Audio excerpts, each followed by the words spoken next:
Пламен, в края на годината почти всички от нас си поставяме равносметка за това какво сме постигнали, за целите, които сме си поставили в началото. И тази година беше една много успешна за теб, не само в спортен план, но и в личен. Но днес ще си поговорим за това как спорта ти даде шанс да прескочиш бариерите на страха, на невъзможното и до някъде, така да се каже, да победиш и твоята диагноза церебрална парализа, защото докторите твърдяха и до ден днешен твърдят, че това е състояние, което не би могло да се постигне много и хората никога няма да прескочат границата от това, да излязат извън инвалидната количка.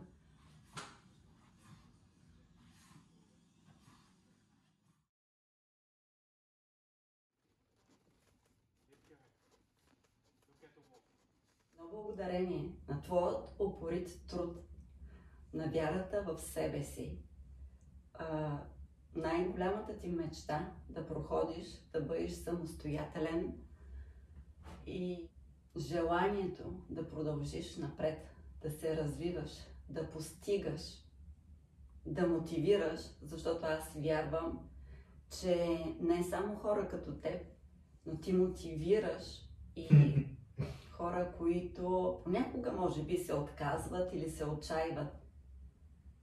Защото история като твоята е вдъхновяваща, не само мотивираща, а вдъхновяваща. И бих казала, че за годините, в които ти започна да спортуваш, промяната е огромна. И винаги трябва да бъдеш благодарен и да не забравяш хората, които са ти помогнали да стигнеш до тук и да продължаваш напред, които са те подкрепяли. Това са твоите треньори. Тук в Холандия ти от няколко години вече спортуваш бокс с Антуан и така да се каже физиотерапия, както вече се превърна в фитнес с Симон.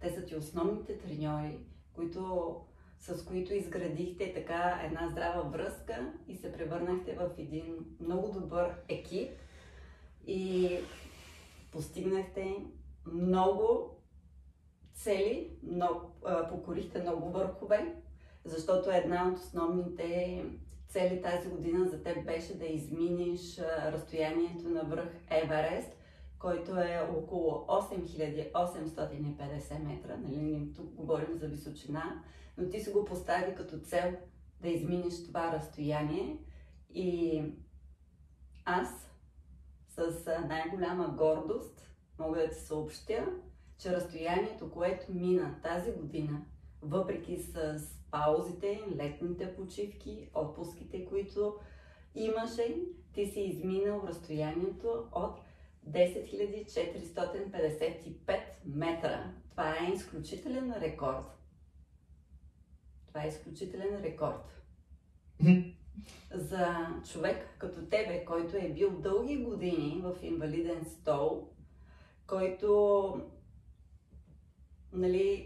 не е, може би, вярвал, че ще стигне чак до тук днес. И така да се каже, ти си покорил връх Еверест по твой начин. И ти пожелавам да покоряваш още много върхове.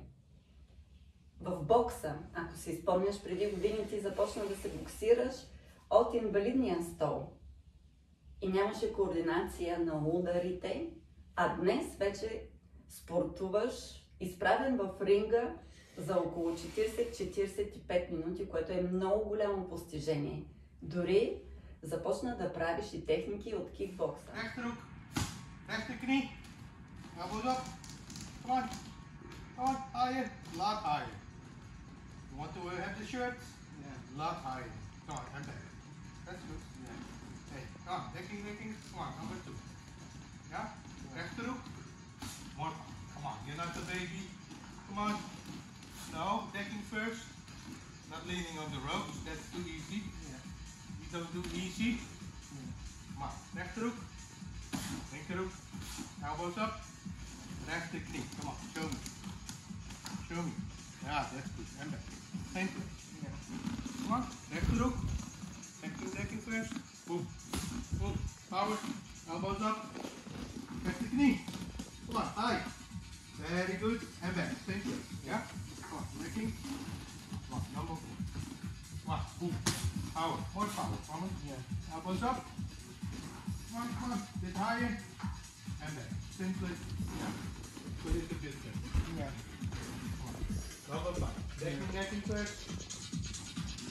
Come on. Elbows up. High knee. And up. Come on. 4. Only 4 to go. Come on. Up. Elbows up. Come on.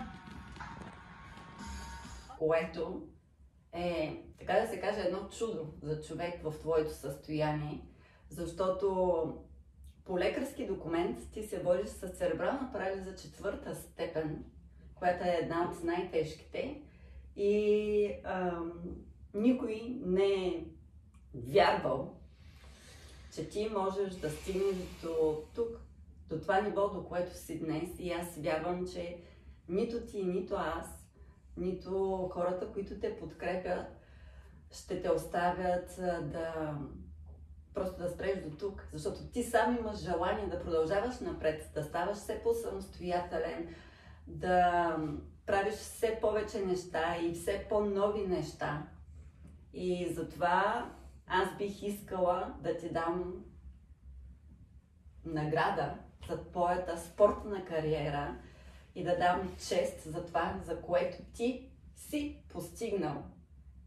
Не само в извървяните метри, километри, разстояния, за това, когато си поставиш цел, ти докато не я постигнеш, никога не се отказваш.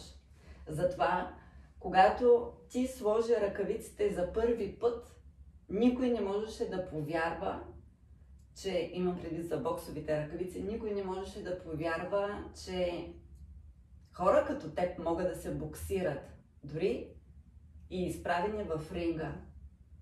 И затова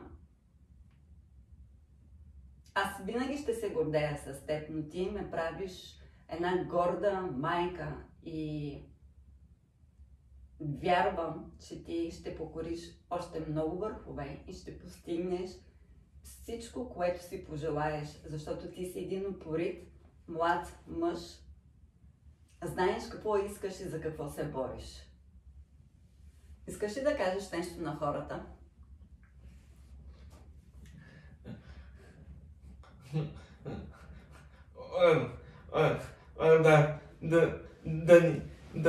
Да не ще да вярват, да не се отказват и да бъдат все така, и да бъдат все така упорити и да вярват, че няма невъзможни неща. Кораж, вяра и смелост. И да се обгражда с правилните хора. Да имат правилния екип, с когото могат да вървят напред и нагоре и да постигат още цели, мечти и да покоряват нови върхове. Така, както и за теб.